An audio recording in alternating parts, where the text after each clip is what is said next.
G'day mate, welcome to episode 55 of the Exponential Performance Podcast. In this week's episode, we are talking all things Zone 2 or aerobic endurance training. Also in the Harden Up project, we are taking a dive into the world of Harry Watson, the mile eater, the first New Zealander to ever finish the Tour de France back in 1928. These guys are phenomenal, riding these old clangers of bikes over dirt roads for over 5,000 kilometers. Let's get into it. Welcome to the Exponential Performance Podcast. Join sports scientist and performance coach Matty Graham to find out how to train smarter and maximize your performance no matter who you are. G'day mate, welcome to episode 55 of the Exponential Performance Podcast.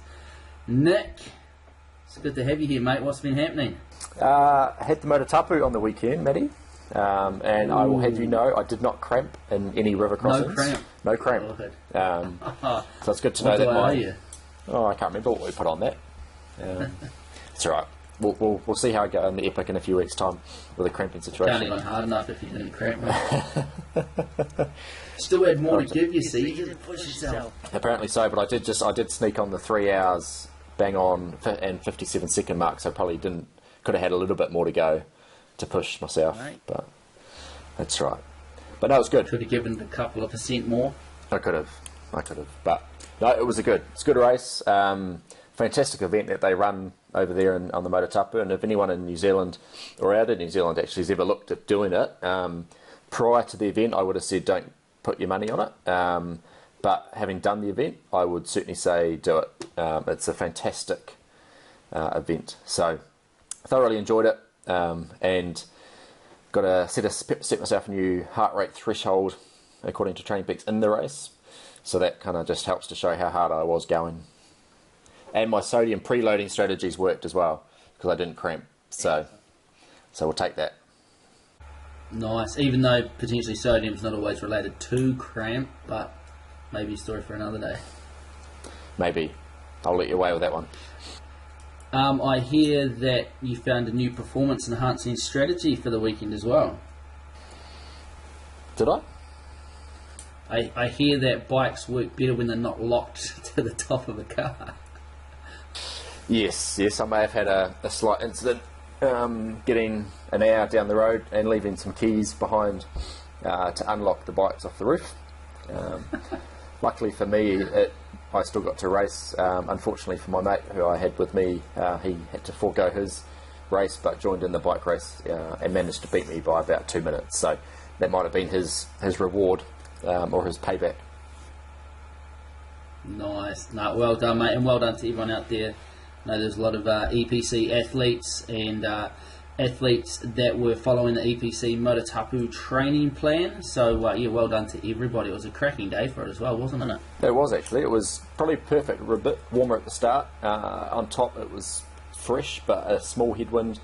But I was never hot. So, I know it can get really, really stinking hot, but also really cold and wet up that valley. So, it's good.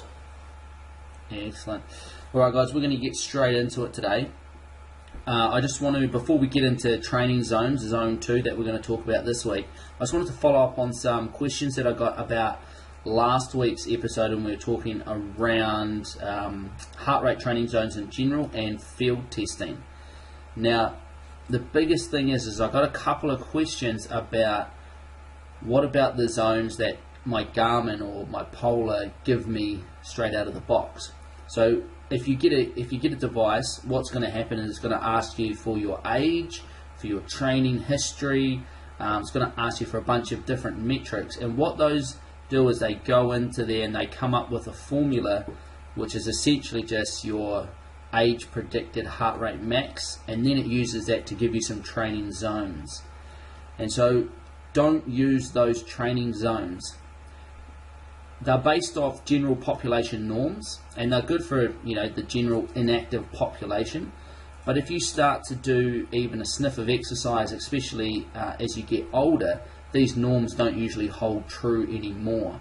So the biggest thing is to do the field test that Nick talked about last week, and then take the zones that you calculate and actually program them into your device, whatever that might be.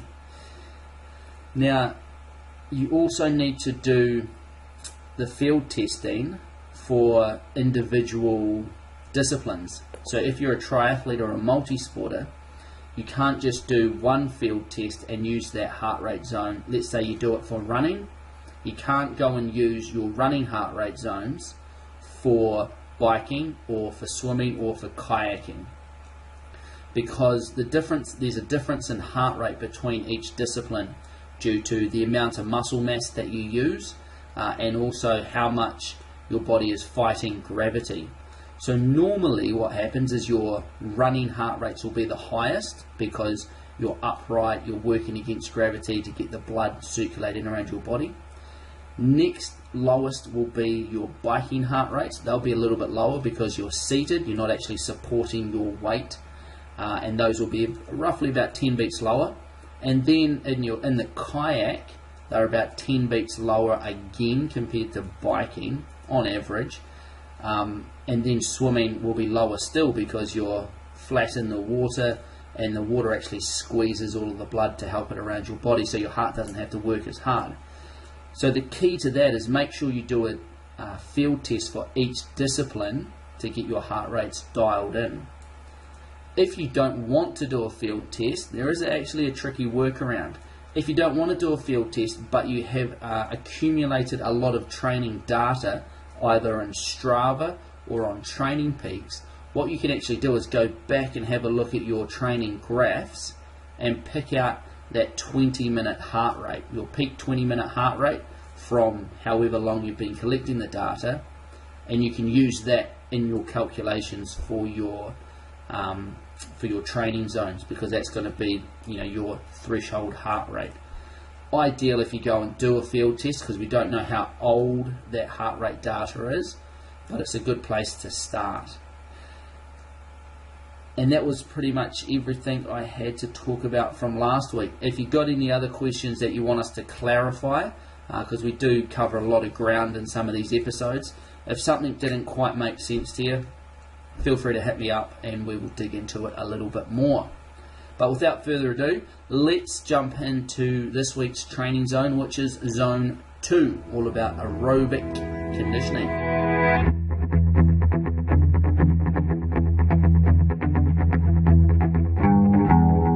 Zone 2 is my favourite zone, so I'll put that wee disclaimer on this. If I seem to be talking more passionately about it, or people that have talked to me about zones before, I can't stress the urgency around how important Zone 2 actually is. Now, Zone 2 is, as Maddie said, kind of your aerobic, sometimes referred to as aerobic endurance zone, sometimes just referred to the endurance zone, or your long, steady state sort of zone, and it's the one that you want to spend as much of your time in as possible. Now, the reason why, from a sort of a physiological point of view, in Zone 2 you are working at a low enough intensity that you're utilising fat as your main source of energy. So we're really helping to increase our fat metabolism, which in theory will then spare muscle glycogen, which is our stored glucose. And if we have more stored glycogen come end of a race especially, we've got a little bit more energy and a little bit more to give climbing that last hill or sprinting to the finish line, as it may be. So there's a lot of benefits to maximising our fat utilisation, and it can be done quite easily through Zone 2 sort of training. Another area that Zone 2 training works on is helping to recruit what we call type 1 muscle fibres, or slow twitch muscle fibres. Now, these fibres are really good at clearing lactate. So if we think back to our conversation last week around energy systems, we're wanting to utilise lactate that's building up as a byproduct of aerobic metabolism, and it can be sort of reused by the muscles as an energy source.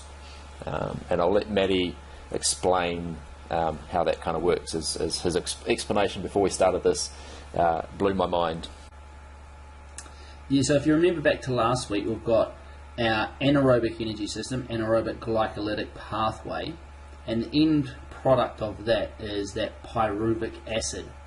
And depending on how much oxygen is available at that time, that pyruvic acid either goes into the aerobic metabolism following that, the aerobic energy system, or it's made into lactate as a kind of a storage slash distribution to get rid of it.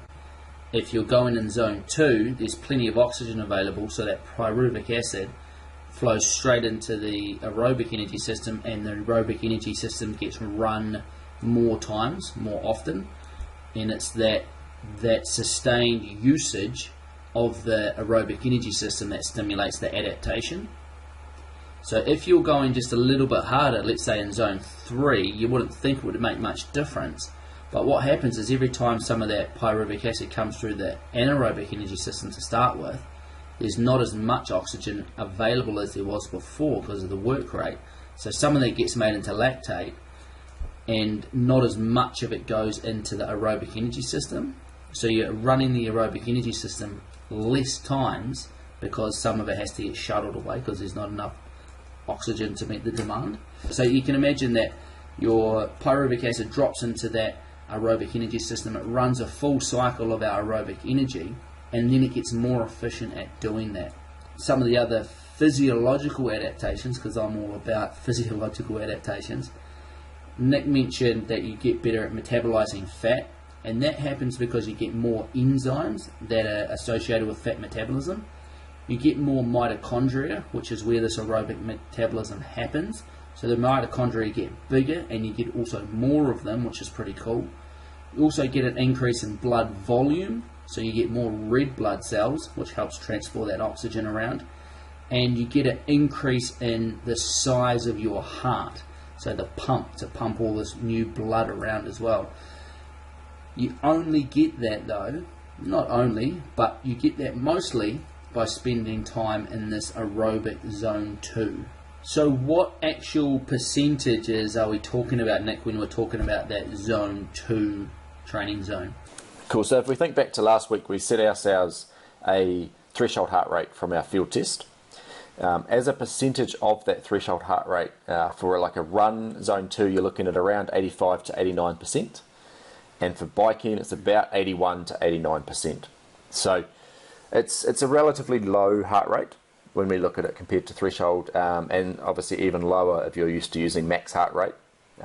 It's going to be quite a low percentage. But like I said, that enables us to really get a really nice training benefit for our fat utilization, preserving our muscle glycogen, and as Matty said, keeping that aerobic wheel turning more and more, which will give us those benefits down the track. So a training session that you might see on a program for a zone 2 is going to look quite boring, probably. It's going to be generally maybe a 10-15 minute warm up, where you might be zone 1, a few little accelerations, and then it's into a big chunk generally of zone 2. So it tends to be the sessions where it's go out for a 3-hour ride, or a 1 hour run, or an hour and a half run, or whatever it might be, where the tricky part for a lot of athletes is actually that slowing down part of it. You know, you might go out with a group of friends and they take off, and you're like, well, my heart rate's in now zone 5, and you want to pull it back. So zone 2 work does tend to work out better by yourself, dare I say it. It's a lot easier to control yourself when it's just you. It's a lot easier to control your heart rate when you can control the terrain as well. So obviously anytime you start going up a hill, your heart rate's going to go up naturally. So if you're on a bike, you need to slow down to keep your heart rate in that zone. And runners tend to struggle the most, I find, because it means sometimes they have to walk. Now, I did read an article that Matty might be able to comment on around if you're a runner and you're training for a running race and sticking in zone 2 isn't possible by running when you go by running slow enough up a hill, then you should throw away the fact that your heart rate's now in zone 3 and keep running as opposed to walking from a mechanical point of view. And that might be something we can delve into a bit later on, but it's just an interesting side note about running and heart rates. Yeah, big time. And I think it's a good point. And I think the more important point is if you're a runner and you're doing a zone 2 session and your heart rate's in zone 3 because you're running up a hill, you should be running somewhere else. Do you know what I mean? Like if you want to get the most out of your session. And I think that's a key thing, and we talked about it last week, is planning for success in your sessions when it comes to sticking to your training zones. Like, don't go out and do a massive hilly run when it's a zone 2 workout, or don't go running where there's lots of people and you feel socially pressured that you need to run faster. Go run on the flat in the dark so people don't see how slow you're going, because often that's the ego gets in the way a little bit. You don't really feel like you're doing anything, and that's one of the biggest points, I guess, of these conversations we're having around training zones, is understanding why you need to be going, or doing a certain thing, so that hopefully that helps change how you do it. Because if you know why you need to be doing something, then it often becomes a little clearer. And I think a lot of people think that I need to be training harder because that's what gets me the results. Well, if you want to improve your fat metabolism, if you want to improve your aerobic capacity, then you actually need, in a lot of cases, you need to slow down, because your aerobic energy system isn't actually getting worked to its fullest capacity when you go faster, because more anaerobic energy comes into it and you're not getting the training impulse or the training stimulus that's going to maximize that aerobic output. Yeah, and I think looking at the percentage breakdown of what a professional athlete or an athlete with a lot of time in their week for training, their percentage doesn't get harder, it just gets longer. So the amount of training they do at zone 2 will still be relative to something that an age grouper or a weekend warrior type of athlete will do. They just have more recovery time afterwards, so their longer sessions can be longer, but the intensity doesn't go up, because they will still burn out the same as anybody will, really. So keeping that intensity down when it needs to be down, that enables you then to go hard when you've got a hard session. And as you get closer to your goal races, the plan will change and there'll be more intensity, but the overall structure for say a 12-week period or a 16-week block will still be around about an 80% lower zone 2, zone 1 intensities, compared to sort of 10% zone 3 and 4, and maybe 5 to 10% in zone 5 as well. For me, zone 2 is the walls to your house, and from then you can put the zone 3 is kind of the windows, and I'll explain why I only consider them to be windows next week. Zone 4 is your roof, and zone 5 is the chimney or the deck that you put on the outside of your house. The foundations and the concrete block are your nutrition and your mental skills, because they're there all the time, and you can have an average diet, but you can still go out and train okay, but they get stronger and better the more you work on them and put into them. So hopefully that analogy can kind of help with, right, I need to put some good solid walls up before I try and put a roof on, because otherwise it's just going to fall over eventually. I often get asked, like, how much of my time should I be spending in my zone 2 out on a long session? Because there is some drift that happens. It will drift down, it might drift up.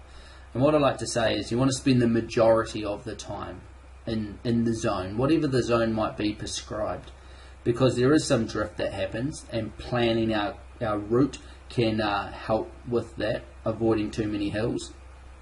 But you might have a headwind for a little bit of the time. You're trying to slow down, but if you slow down anymore, you're going to fall off your bike because you're going so slowly. So try and spend the majority of the time. If you drift out of it, try and dial back your intensity and sort it out, and get back into the zone as quickly as possible. And again, the other side of the coin as well, if you start to go too slowly, is that a bad thing? I would say it's less of a bad thing to go slower than it is to go faster. So if you've got a roaring tailwind for whatever reason, and you can't get your heart rate out of that zone 1 into that zone 2, don't stress about it, because you're still going to be very aerobic in zone 1. You're just not running that aerobic energy system at the same rate. So ideally you want to be in zone 2. Try not to drift up out of it too much. If you drop down out of it, don't stress too much. Try and get back in there. So spending the majority of the time within that zone is where we want to be. Anything else to add about heart rate zone 2 or training zone 2?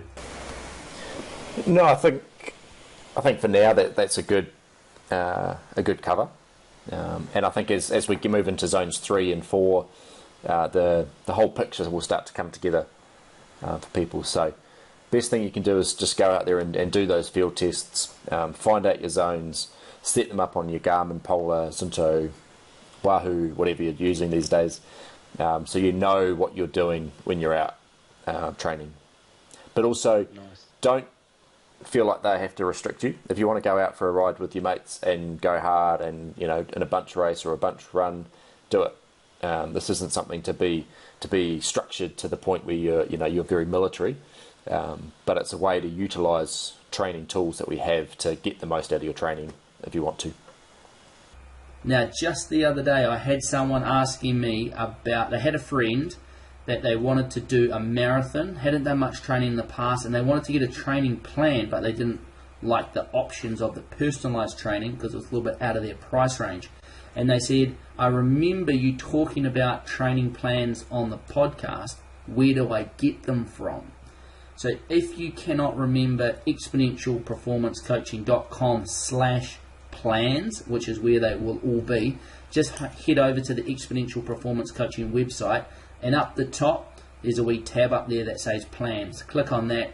It'll take you down to a list of different plans. Some of those are for specific races, such as a marathon or a half marathon, or there are plans over there for like general training phases, such as the multi-sport winter training plan. So get over there and check those out. If you can't find a plan that suits your needs, let us know and we will see what we can come up with. But now we're going to crack into this week's Harden Up project story. Here it is.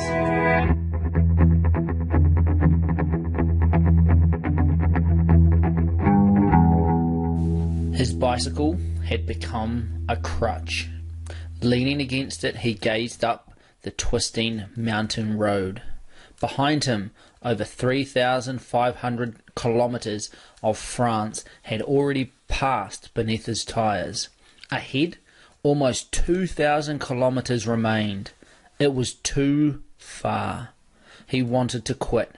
Most competitors had already pulled out, leaving him to trail the tour's field of survivors. With saddle sores, diarrhea and chronic fatigue, his body pleaded with him to stop, but he trudged on. At the top of the 2,556 metre pass, a spectator offered him warm coffee. He gulped it down, then quickly removed his rear wheel, flipping it around to change into a higher gear. He must continue, for his teammates and for New Zealand. He remounted and hurtled on down through the mighty Alps, ever closer to Paris. This was a desperate day for young Harry Watson, the hardest of a tremendously hard tour. The story of how he became the first New Zealander to cross the world and compete successfully in the famous Tour de France is an exceptional tale of terrible odds being overcome by determination, adaptation and national pride. So we're digging into a book called The Mile Eater. It's about Harry Watson. Was the first New Zealander to ever complete the Tour de France. This was way back in 1928, when the team that he joined was actually the first English-speaking team to take part in the Tour de France. He was only 24 years old, and the Tour de France was a little bit different back then. It was more of a unsupported almost bike race. Competitors had to find their own food, their own drink. They had to perform their own repairs. there was a lot to be said for being a local, because the locals would come out and help you. Here we go. He has been described as a mile eater, an Iron Man of New Zealand cycling, a thoroughbred trained to the minute, and in the next breath, as a gentleman with an unruffled serenity under all conditions. More like a priest than a bike rider. So Harry Watson, he's this young guy in the South Island, over in Canterbury, over on the East Coast, and he gets into cycling and he picks it up really well, and he starts winning a lot of races. By 1928, the Tour de France was the world's greatest and longest cycling race. Just as it does today, the Tour attracted the very best riders by offering the most prestige and prize money. And it enjoyed massive public support in France, the global heart of cycling. Only 2 cyclists from the English-speaking world had ever ridden the Tour de France before 1928. Both of them were Australian. The first Briton completed the Tour in 1955 and the first American in 1981. The race organiser from the first Tour in 1903 until 1937 was the autocratic Henri de Grange, a former racing cyclist turned newspaper editor. De Grange progressively developed both the difficulty of the course and by default the nature of the racing cyclist. To explore the limits of a human being on 2 wheels, the race was lengthened from 2,406 kilometres in 1903 to around 5,500 kilometres in the 1920s. Interestingly, now the course seldom runs over 3,600 kilometres, so they were racing some big distances, 5,500 kilometres versus the normal 3,500 kilometres of today's Tour de France. The course facing Watson and his teammates in 1928 was the almost perfect 5,377 kilometre loop of France, several times longer than any other road race in the English-speaking world. I'm only reading sections of this book. Definitely well worth a read. It goes through all of his different races. I just want to pick out a few that show how hard these guys were and the challenges that they faced back in those days and how well they actually performed. So long story short, they get an entry into the Tour de France. First English-speaking team. There's 4 of them, 3 Aussies, 1 Kiwi. They jump on a boat and they start their trip over to France. And it's interesting because a lot of athletes these days complain or are challenged by jet lag from flying around the world. Check out these guys stuck on a boat. The quartet from Down Under set sail from Fremantle near Perth on the 6th of March 1928. They were troubled by seasickness in the first week, but once recovered, the whole team settled into their regular training. They pedalled on rollers morning and afternoon and added variety with boxing, skipping and a daily swim in the ship's pool. On the long voyage to France, the men became so sick and tired of training on rollers that they threatened to throw them overboard. They arrive in France, and here's an interesting insight into their training when they got to France. Monday to Saturday, the cyclists were woken at 6:30 a.m.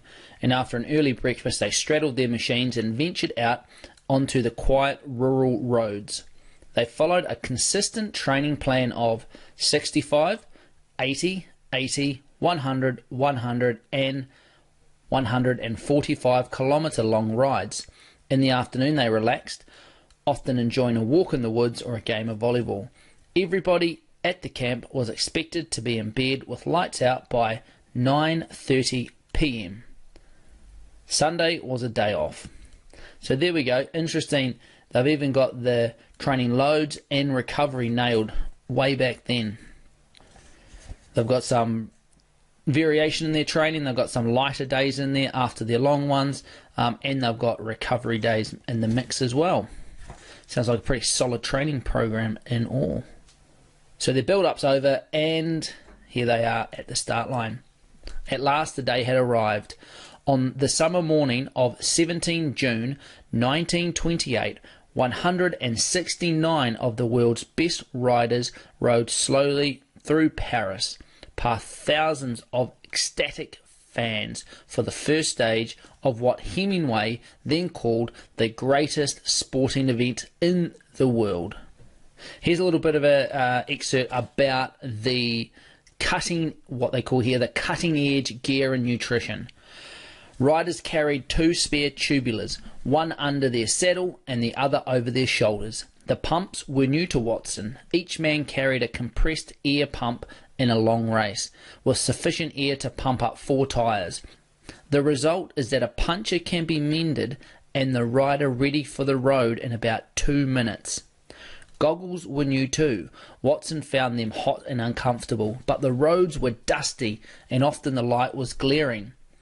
At the end of a stage we would have our eyes running with tears and would be unable to see because of the glare that is reflected off the asphalt roads. All the continental riders wear goggles the whole time, but we wore ours for only part of the ride as they got in our way. The food bags contained high energy treats like bananas, oranges, figs, sugarloaf, cheese, rice cakes and cutlets, chocolate, raisins, and at times a chicken leg and raw eggs. Pretty solid nutrition plan there, maybe apart from the chicken legs and raw eggs. I'm not sure how they'd go down being stuck in a food bag for a while in the hot sun. Taking drugs to survive multi-day races was common, and seems to still be common these days as well. We suffered on those roads, exclaimed the 1923 Tour winner. Do you want to know how we keep going? Cocaine for our eyes, chloroform for the boils and pills. We ride on dynamite. So interesting, they used cocaine, like there's cocaine drops that they put in their eyes to soothe their eyes after long days in the saddle. Interestingly, Douglas Mawson from our previous Harden Up project story, they used cocaine drops in the Antarctic as well for snow blindness. So it was actually a prescribed medicine. Now the stages that these guys were tackling are incredible. The roads that they're riding on are atrocious. So they're riding these old road bikes. After covering 1,674 kilometres in 8 days, the riders finally pushed for a day's rest. Only 100 of the 169 starters remained. The 24-year-old Watson was a credible 18th in the general classification. Stage 9 was 387 kilometres long and climbed into the hearts of the Pyrenees. The dirt roads over these passes were described as donkey tracks, strewn with rocks and potholes, and closed much of the year with snow. Their inclusion in the tour initially drew outrage from the riders. In order to finish such a mammoth stage in daylight, the riders had to start at midnight. Bunches riding along rough country roads without lights or street lamps presented a fresh set of problems for the tour's novices. In unfamiliar languages, tense riders would bark out warnings of approaching obstacles or if you were riding too close. But these guys didn't understand any of it. So they're riding these old road bikes with 2 gears over these massive mountain passes on these rough as guts roads, and they're doing it in the dark because they have to start so late or early in the night, the previous night, to finish in daylight, that they're riding in the dark in these big bunches. It's absolutely crazy. It's like I don't know what it's like. It's kind of like a cross between a mountain bike race, a brevet, and a road race. It's awesome. It's absolutely awesome. After 18 hours and 36 minutes, a tired but calm Watson rode into the finish, 38th place on the stage. None of the Australasians came away from the stage unscathed. Opperman fell 3 times and had 3 punctures. Watson punctured and crashed twice. Osborne took a serious fall that left him with his head in bandages, while Bainbridge was covered in bruises and scrapes from repeated spills. So you can see it's pretty brutal conditions out there. Here's a little thing about their gears which I found quite interesting, and any of you cyclists out here may be able to relate. By 1928, derailleurs, the things that change your gears, were widely used by touring cyclists in France, but they were not permitted in the Tour de France until 1937. And this is actually the year after Desgrange, the guy who founded the Tour de France, actually retired. Desgrange believed they were contraptions unworthy of real men. How awesome is that? Unworthy of real men. That's a derailleur. Just something simple as changing your gear. He was such a hard ass in everything that he did, and everything was so pure. Even something as simple as gears and free hubs, which now you have to be in pretty much a secret society of fixies or single speeders to be part of that. But that's what bikes used to be like in the Tour de France. Now, gears and derailleurs and free hubs are just standard on all bikes. And old Desgrange thought they were contraptions unworthy of real men. And if you needed a derailleur, you just needed to harden up a little bit. Racers used fixed-wheeled bikes with 2 sprockets on either side of the rear hub, providing them with 4 gear options. Free wheels were used around this time, although it appears Desgrange also banned them for a number of years. To change a gear, a rider had to stop, undo the wing nuts on the rear wheel, and move the chain into a second cog, or turn the reel around to obtain one of the other 2 gear options. Watson used a 46-inch climbing gear in the Pyrenees, and this equates to a 36 chainring by a 23 rear sprocket on a modern road bike. So this is about Bainbridge, and another one of the Australian riders in the team. For nearly 3 weeks, Bainbridge had battled along the road, affected with influenza in the early stages. And remember, influenza used to kill people back in these days, still does now. He finished the final mountain stage, but he did not sign the control, so he didn't sign in that he'd finished to start the next day. Bitterly disappointed, he retired on the advice of the medical officer. 3/4 of the field failed to complete the 1928 tour, but none had travelled so far or felt the weight of patriotic duty as heavily as the 37-year-old Bainbridge, whose first trip to France had been during the First World War. So he'd been over there fighting in the First World War. He's back now riding his bike. Just behind Bainbridge, in last place for this stage, came Harry Watson, suffering from stomach cramps and diarrhea. He was unable to take on adequate nourishment and was steadily wasting away. He was reduced to walking on one of the steep hills. Punches and crashes made life misery, but he finally made it out of the mountains. He collapsed from his bike after 17 hours and 37 minutes on the road. He walked unsteadily to the control, hesitated at the table for a moment, and signed his name to continue. Many times during the race, Watson later stated, especially times when I was suffering from stomach trouble and felt like quitting, I thought of the Prime Minister's message from the people of New Zealand, and this spurred me on to fight it to the finish. And here's a little bit of a laugh about the leader of the race. He was leading overall by more than an hour. Suddenly, his fork breaks. If it was a Tour de France today, what would happen? Motorbike or a car would be there. Boom, new bike, gone within a few seconds.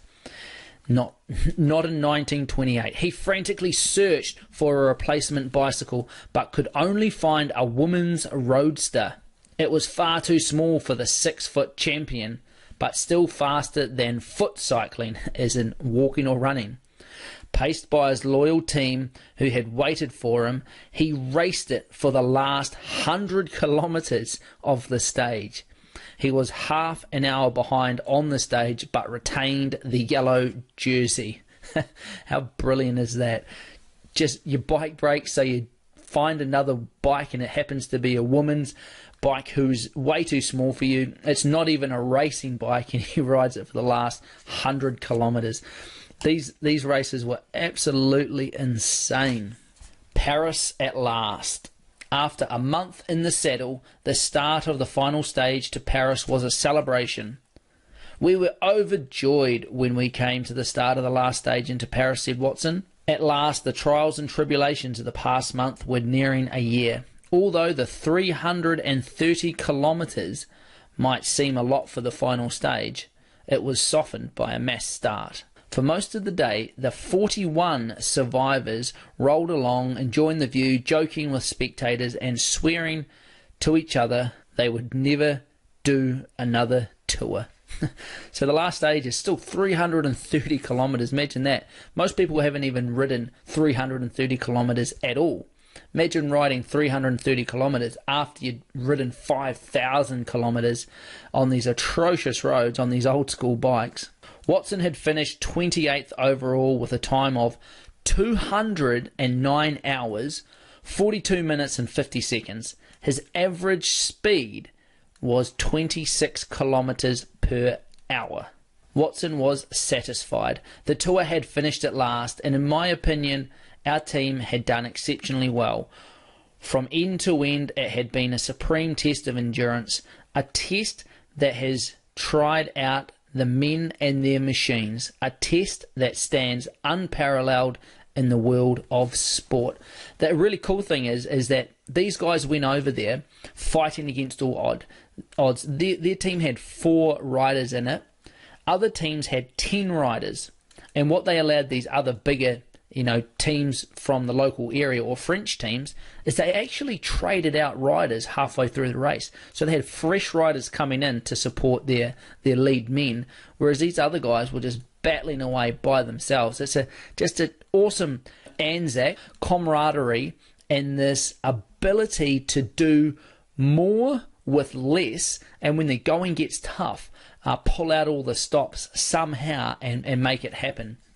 And I think this is just an awesome story about that. These guys going over to take on the world, so to speak, don't know the language, anything, and they're just killing it. The emaciated Australasian team returned from Paris to their training camp as soon as the tour ended. Watson was still suffering from intermittent bouts of dysentery. I was down to skin and bone at the end. Bainbridge, who had remained with the team after he pulled out as a support crew member, was thin and demoralised, and both he and Osborne were heartily sick of cycling. These guys were hard. They had the basics. They did more with less. They went out there and they absolutely took it to the world at a time when it was hard to get places. The roads were rough. All those things. For you now, going out for a ride, roadies these days, they complain, that the chip is too rough for their carbon fibre bikes. They have got carbon seat posts, that have got carbon forks that are meant to absorb road vibrations. They're complaining that it's too rough. Here's old Harry Watson out here on his old, rigid, single speed, often fixed gear bike, just ripping it to pieces, just eating miles for breakfast. So get out there, take a leaf out of old Harry Watson, the mile eater's book, and harden up.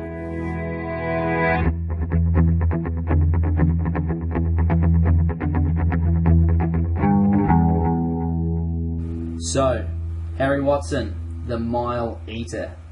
Nick, what did you think of it?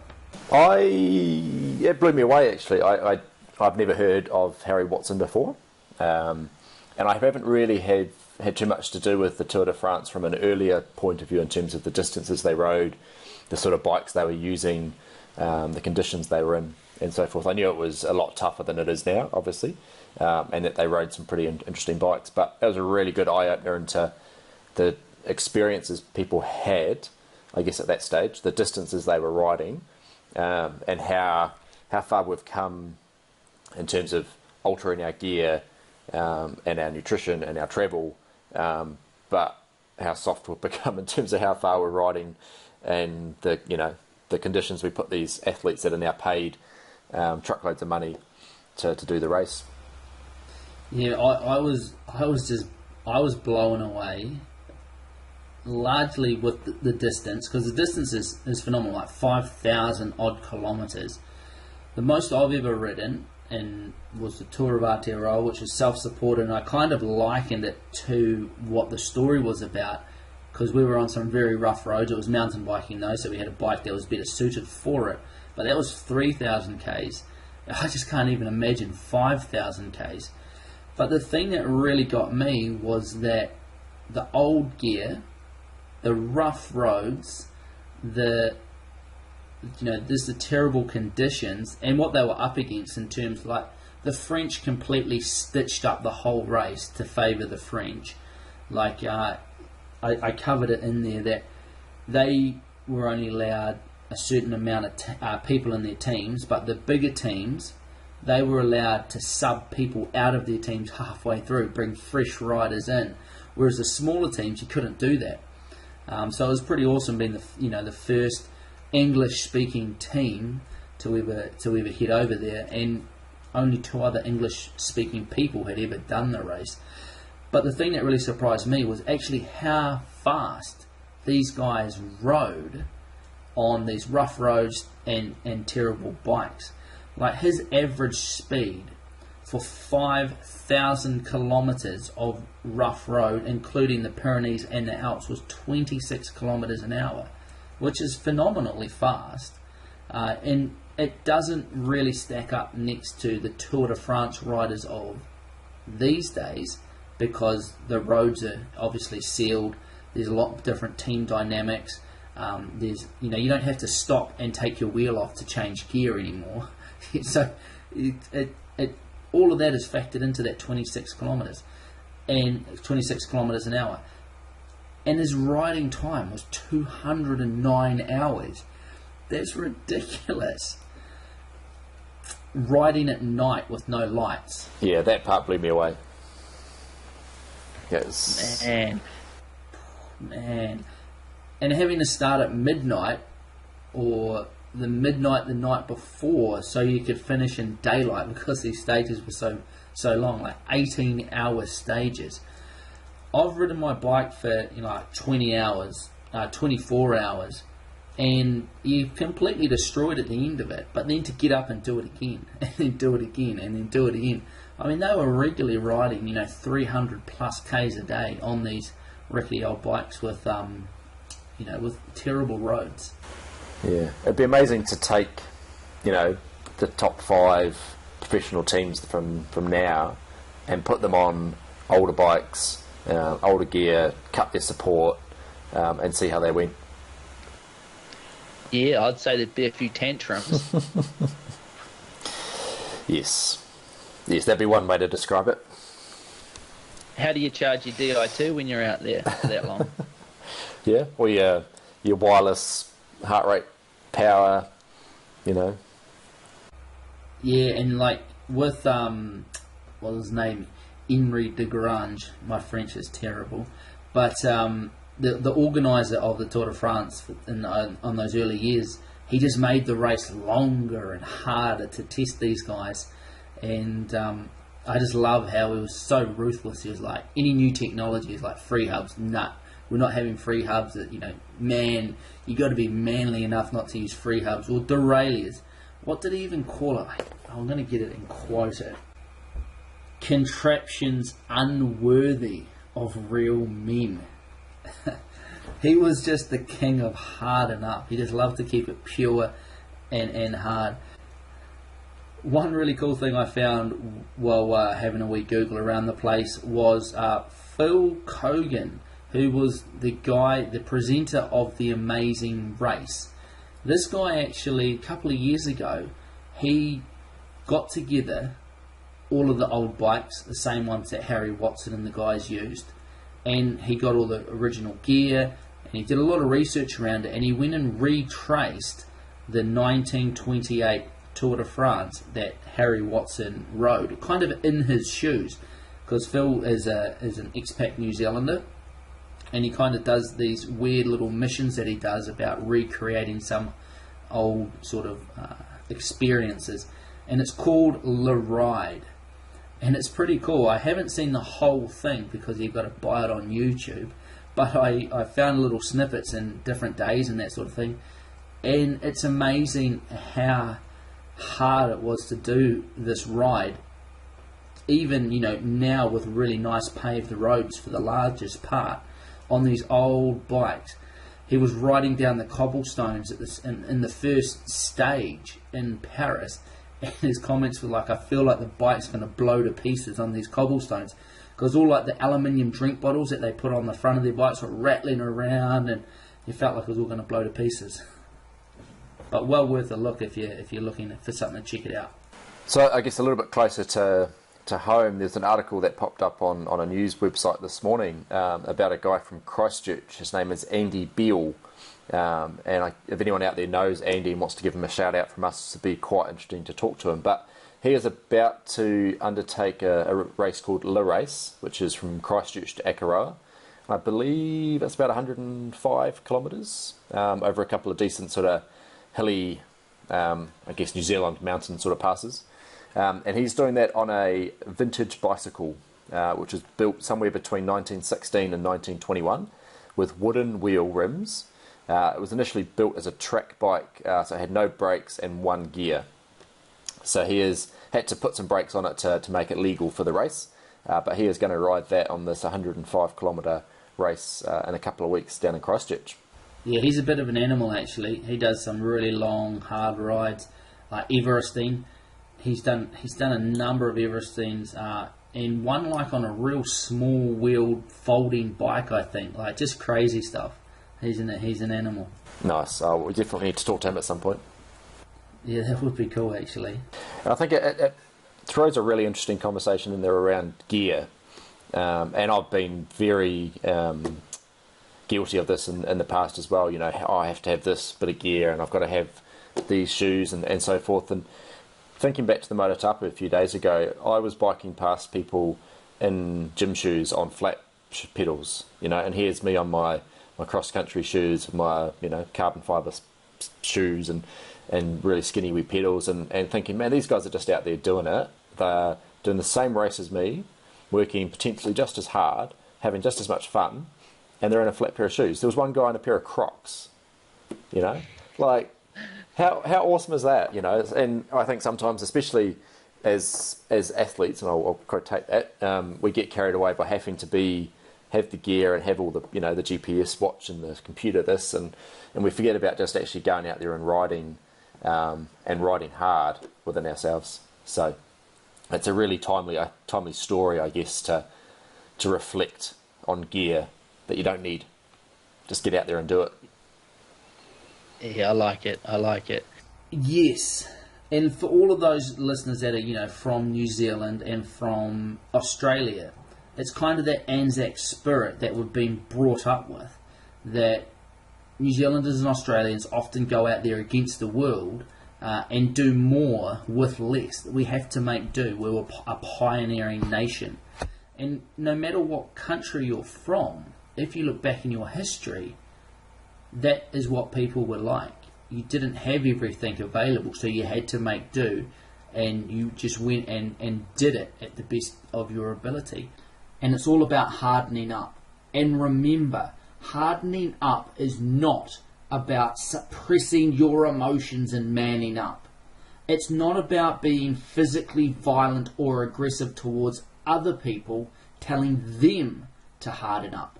No, hardening up is about you developing an understanding that no matter how hard something gets, no matter how cold, wet, hungry, scared, frustrated, tired, or sore you are, you have more to give.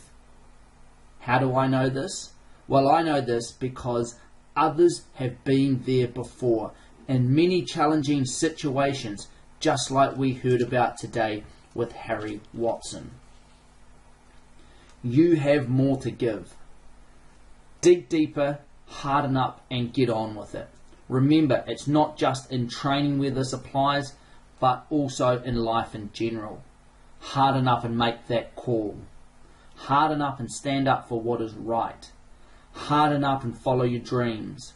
Harden up and say you're sorry, because sometimes that's the hardest thing of all. Harden up and hold your tongue when you don't need to talk. Harden up and help others. And harden up and ask for help if you need it. Whatever it is, harden up and get on with it, because you have more to give. Mate, thanks for listening. If you would like to support this podcast and see it continue into the future, you can do so in a number of ways. Firstly, make sure you subscribe to this channel on whatever platform you are listening. Like and share the podcast on social media to help spread the word. If you're feeling really generous, head over and leave a review and a rating over on iTunes. This helps spread the word and develop the podcast. Make sure you check out the range of t-shirts we have over at the Exponential Performance Podcast store, and this includes the Harden Up t-shirts. All the profits from these will go straight back into the podcast directly to help the production of it. Or if you would like to make a small $1 donation, you can do so over at the exponentialperformancecoaching.com/donate page. All of this will help the podcast continue long into the future, so we can keep bringing you the information you need to train hard, but most importantly, train smart. We'll talk to you next week.